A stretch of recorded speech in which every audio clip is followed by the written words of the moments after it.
오늘 우리에게 주시는 하나님의 말씀은 요한 1서 3장 4절에 있는 말씀입니다. 한 목소리로 하나님께 봉독해 올립니다. 누구든지 죄를 범하는 자는 율법도 범하나니 죄는 율법을 범하는 것이니라. 아멘. 기도하겠습니다. 전능하시고 내려오신 주님, 말씀 전합니다. 말씀 가운데 은혜 주시고 성령 충만케 하여 주시옵소서. 말씀만이 전해지며 주님의 이름만이 드러나며 주님의 영광만이 나타나게 도와 주시옵소서. 감사드리며 예수 그리스도로 간절히 기도드립니다. 아멘. 오늘 죄는 무엇인가 두 번째 시간 말씀을 전하도록 하겠습니다. 죄는 헬라어 원어로 하마르티아라고 하는데 이 뜻은 관역에서 벗어났다는 얘기입니다. 우리가 양궁 같은 걸 보면 활을 쐈을 때 그 관역이 있잖아요. 그 관역의 가운데에 딱 꽂히면 10점 그러잖아요. 그래서 그 관역의 정중앙에 잘 맞히는 것이 점수가 높듯이 우리의 삶도 관역처럼 날아가는 이 화살 같은 인생에서 정확하게 관역에 꽂히는 것이 우리의 삶이 정도를 간다고 할 수 있습니다. 그런데 그 관역에서 벗어나서 다른 데 찍히면 점수가 없잖아요. 우리의 인생도 우리의 삶도 그것과 같다는 거예요. 우리가 다른 데 찍히면 그것이 죄라는 거예요. 하나님의 뜻대로 가지 아니하고 하나님의 뜻을 벗어나서 살아가는 것, 그것이 죄라고 할 수 있습니다. 그래서 죄는 무엇이다 할 때에 1번 뭐냐? 율법을 범하는 것이 죄라는 거예요. 첫 번째 그거예요. 법을 어기는 것. 요한일서 3장 4절 우리가 오늘 읽은 말씀 보면 누구든지 죄를 범하는 자는 율법도 범하나니 죄는 율법을 범한다는 거예요. 이거를 개역 개정에서 보면 뭐라고 하냐면 죄를 짓는 자마다 불법을 행하나니 죄는 불법이라 라는 거예요. 그러니까 죄가 뭐래요? 불법이래요. 법을 범하는 것, 법대로 하지 않는 것, 그것이 바로 죄가 된다는 거예요.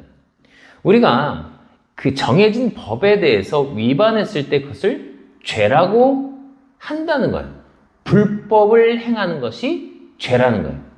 이 죄가 인간이 만든 법들이 있잖아요.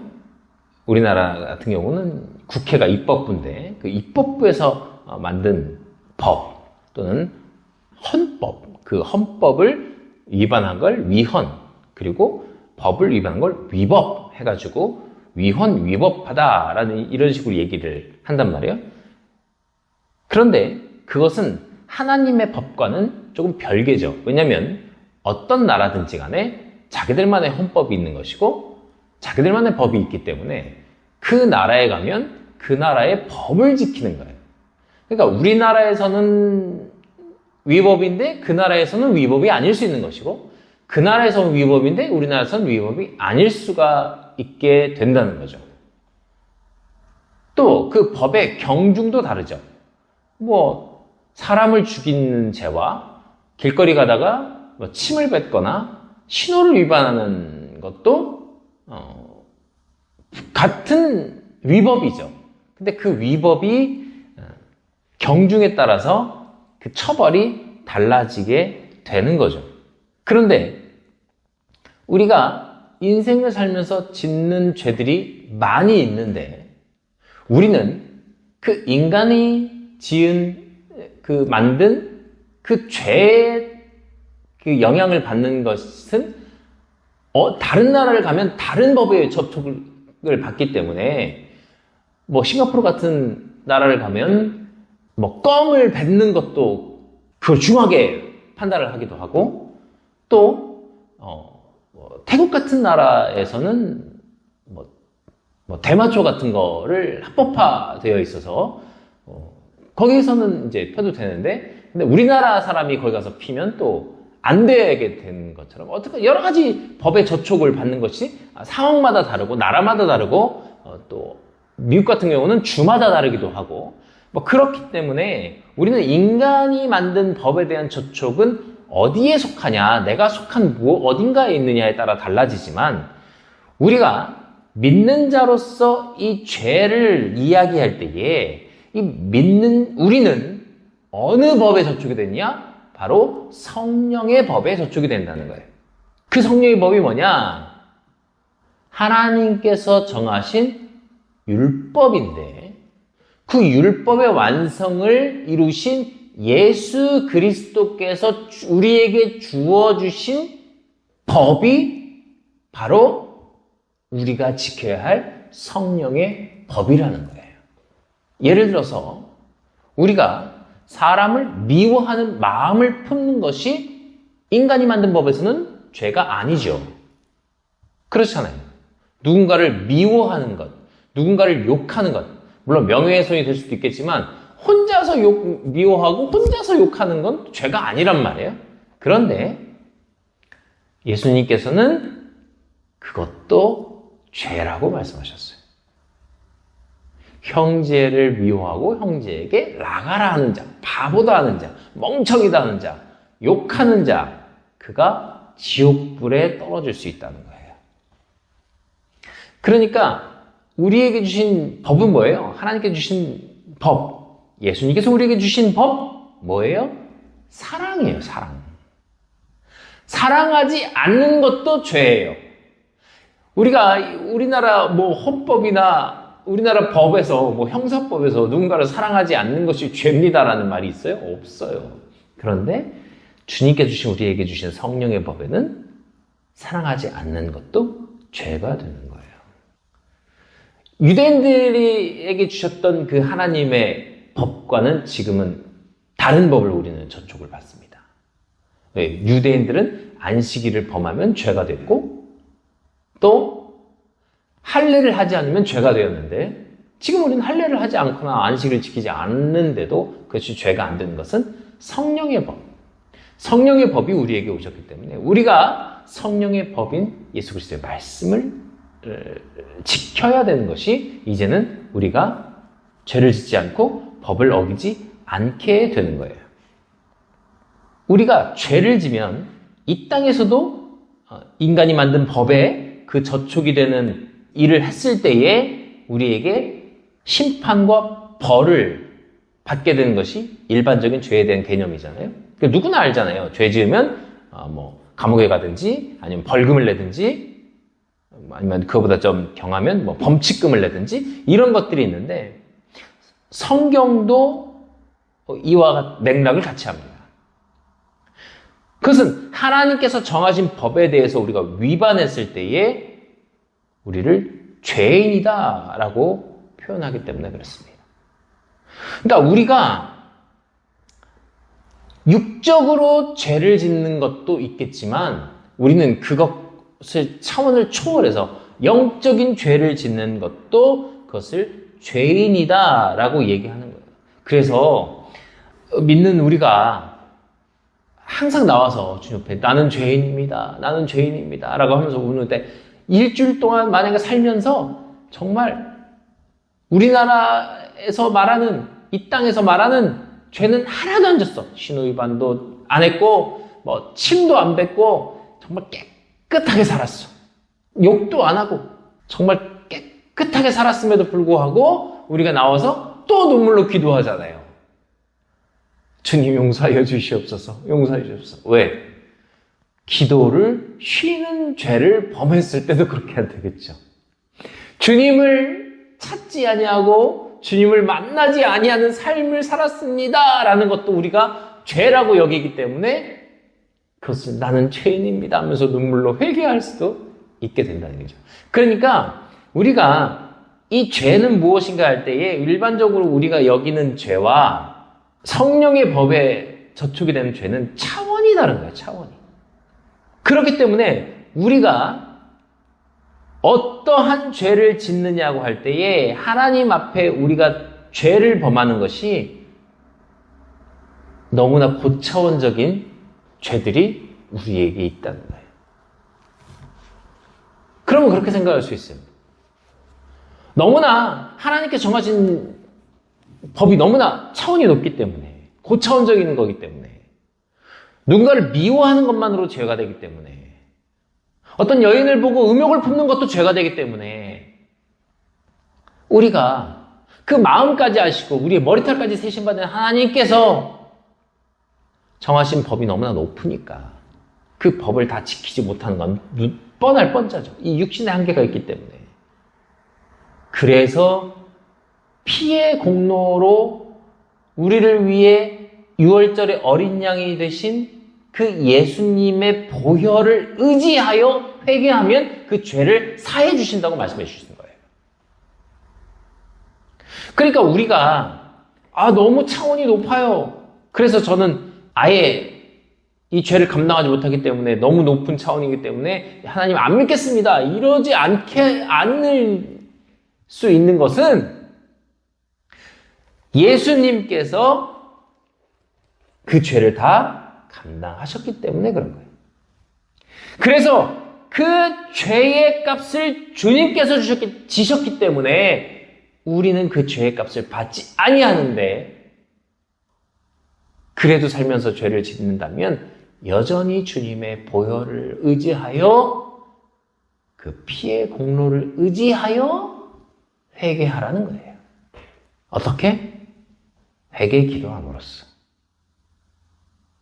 그러니까 어떤 누군가한테 가서 고해성사하는 것이 아니라 목사님한테 죄를 상담해서 그 상담함으로써 털어버리는 것이 아니라 물론 그 죄책감은 덜어버릴 수 있겠지만 진정한 죄의 사함은 주님 앞에 눈물로 회개하면서 기도하는 거예요. 골방에 가서 해도 좋고 통성으로 해도 좋고 공공연하게 나의 죄를 선포하는 거면서 같이 기도해달라고 중보해달라고 하는 것도 좋지만 어쨌든 하나님 앞에 우리가 예수 그리스도의 이름으로 나의 죄를 용서해달라고 기도해 주시는 것이 가장 좋다는 거예요. 그러니까 뭐예요? 죄는 뭐예요? 불법을 저지르는 것, 율법을 범하는 것, 그리고 다른 말로 불순종하는 것이에요. 왜? 하나님의 말씀이 곧 법이고 하나님의 말씀을 우리가 행해야 되는데 하나님의 말씀을 위반하는 것, 하나님이 하라는 건 안 하고 하지 말라는 것 하는 것, 그것이 뭐예요? 불순종이에요. 불순종. 그래서 죄는 뭐다? 불법이고 불순종이다. 순종하지 아니하는 것, 그것이 죄가 된다는 거예요. 에베소서 5장 6절 말씀 한번 보겠습니다. 읽겠습니다. 아무도 헛된 말들로 너희를 속이지 못하게 하라. 이것들로 인하여 하나님의 진노가 불순종의 자녀들에게 임하나니. 7절. 그러므로 너희는 그들과 함께 참여하는 자가 되지 말라. 아멘. 뭐라고 말씀하시는 거예요? 불순종의 아들들에게 하나님의 진노가 임한다는 거예요. 이 불순종의 아들들, 불순종의 자녀들, 그건 누구예요? 어둠의 자녀들, 마귀의 자식들이에요. 그래서 에베소 5장 8절에 보면 너희가 한때는 어둠이었으나 이제는 주 안에서 빛이니 빛의 자녀들로서 걸으라. 아멘. 우리가 빛의 자녀가 되어야 되는 거예요. 어둠이었더니 이제는 예수 그리스도로 인하여 우리가 구원받고 빛의 자녀가 되어서 불법을 행하지 아니하고 불순종을 행하지 아니하며 죄에서 벗어나서 오직 하나님의 말씀에 순종하는 순종의 아들들, 빛의 자녀들, 그들이 되었다는 거예요. 하나님의 진노가 임하지 않는 하나님의 은혜가 임하는 자들이 되었다는 거예요. 그러니까 하나님의 말씀이 바로 법이고 그 법을 지키는 것이 순종이고 그 순종하는 자가 빛의 자녀들이 된다는 거예요. 여러분, 최초의 법이 뭐였을까요? 최초의 법. 인류 최초의 법. 선악을 알게 하는 나무의 실과를 먹지 마라. 그게 법이에요. 최초의 법. 너무 쉽죠? 그게 법이에요.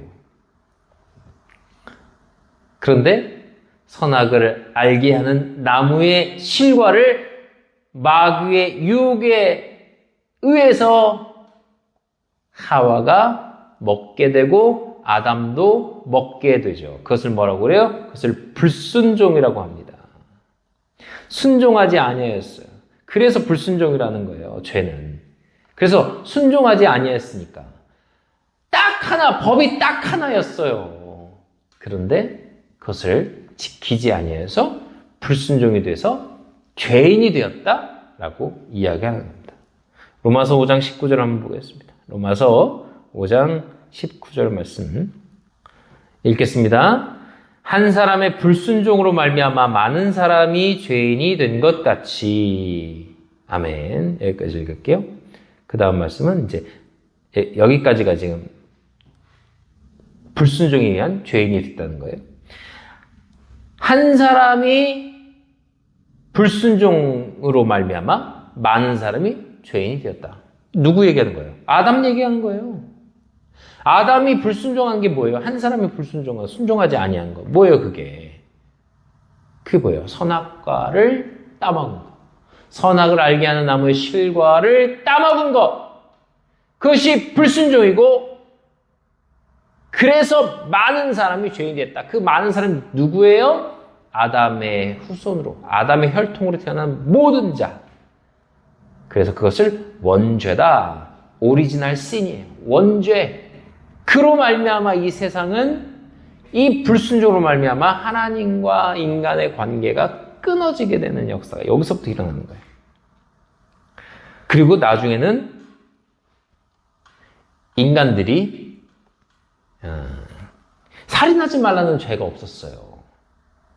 근데 가인이 살인을 했잖아요. 가인이 살인을 했을 때도 역시 그런 죄가 법이 없었단 말이에요. 왜? 하나님께서 차마 인간이 인간을 죽일 거라는 생각을 못 하셨던 것 같아요. 그래서 살인하지 말라라는 법이 가인이 아벨을 죽일 때까지는 그 죄가 법이 없었어요. 그러니까 가인이 죽지 않게 되는 겁니다. 살인하지 말라는 법이 없었으니까. 결국엔요, 나중에는 하나님께서 이스라엘 백성들에게 율법을 주시는데 몇 가지 주면 613가지를 주세요. 대표적으로 10계명이고 모든 것이 다 613가지의 율법 조문을 모세를 통해서 주십니다. 인간이 하도 죄를 지니까 그 죄를 범하지 않게 하고 혹은 죄를 범했을 때 어떻게 사함받는지에 대해서 그것을 하나님께서 말씀해 주시게 되는 거예요. 그러니까 이 죄로 인해서 심판을 받게 되고 아담과 하와는 에덴을 떠나게 되고 이제 그 심판의 최종 단계는 뭐예요? 죽음이 되는 거죠. 왜냐하면 선악을 알게 한 나무의 실과를 먹었을 때 너희가 정령 죽는다라고 말씀하신 하나님의 그 말씀이 있었기 때문에.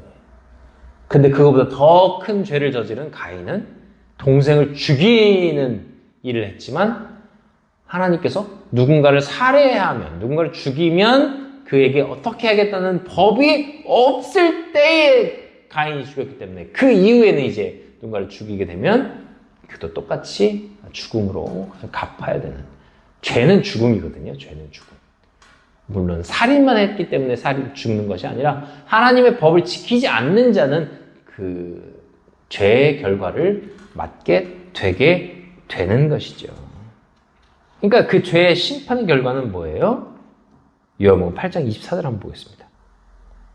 읽겠습니다. 그러므로 내가 너희에게 말하기를 너희는 너희 죄들 가운데서 죽으리라 하였노니 너희가 만일 내가 그인 줄 믿지 아니하면 너희 죄들 가운데서 죽으리라 하시니라. 아멘. 죄에 대한 심판의 결과는 뭐예요? 죽음입니다. 죽음. 그래서 우리는 우리 죄 가운데에 죄로 인해서 죽게 되는 거예요. 죄들 가운데서 죽으리라. 죄에 대한 심판은 죽음이 된다. 죄의 값은 사망이다. 로마서 6장 23절입니다. 죄의 삭은 사망이나 하나님의 선물은 예수 그리스도 우리 주를 통해 얻는 영원한 생명이니라. 아멘. 죄의 삭은 뭐래요? 죄의 값이에요. 죄의 값. 뭐래요? 사망입니다. 사망. 죄는 반드시 사망이라는 결과가 따르게 돼요. 어떤 사망? 우리 혼이 죽는 거예요. 혼적인 사망. 그게 뭐예요? 둘째 사망. 지옥에 가게 되는 거예요. 그래서 우리 그 죄를 이기기 위해서는 어떻게 해야 됩니까? 회개하라는 거예요. 회개하라. 주님께 회개하며 나아가시는 우리 성도님들 되시길 간절히 바랍니다. 우선 죄를 안 짓는 게 제일 좋겠죠. 근데 어쩔 수 없이 하다 보면 죄가 좋아서 죄 짓는 게 또 좋아서 또 자꾸 죄를 짓고 그럼 어떻게 해야 되겠어요? 또 회개해야 돼요. 회개 안 하면 안 돼요. 그래서 우리가 예배 시간에 회개 시간이 있는 거예요. 참회의 기도하는 거예요. 죄 고백하면서 주님 앞에 죄를 용서해달라고 기도하는 거예요. 다윗이 죄를 졌을 때에 이제 우리아의 아내를 바스바를 범하고 또 우리아를 죽이는 일을 하잖아요. 강간 및 살해. 엄청 큰 죄죠. 근데 하나님께 또 회개해요. 또 왕이니까 그게 또 왕한테는 법이, 인간의 법이 접촉이 안 되니까. 근데 율법에는 걸렸던 거예요, 그게. 그 죄를 졌단 말이에요. 그때 눈물로 회개하는 다윗을 통해서 용서는 받게 되지만 결국 그 아들인 솔로몬의 형이죠. 그 아들은 죽게 됩니다. 그 값은 죽음이었어요. 그 아들의 죽음. 그러나 또 다윗에게 다시금 기회를 주시는 하나님을 볼 수가 있습니다. 그러니까 우리가 죄를 지을 수 있지만 그 값은 받아야 되지만 그래도 회개함으로 영원한 죽음은 벗어나서 영원한 생명을 가게 되는 역사를 우리는 바라봐야 된다는 거야. 그러니까 죄에 대해서 우리가 들었지만 더 중요한 건 뭐예요? 죄를 짓지 마라. 이것도 중요한데 죄를 지었으면 빨리 회개해라. 눈물로 회개하고 진심으로 진정으로 주 옆에 회개하며 나아가는 우리 성도님 되셔라 라는 말씀을 드립니다. 주님께 언제나 죄를 짓지 아니하고 불법을 행하지 아니하며 불순종하지 않으며 순종하며 나아가면서 혹여 죄가 있다면 주님 앞에 죄를 용서해달라고 회개하며 살아가시는 우리 성도님 되시기를 간절히 소망합니다. 기도하겠습니다.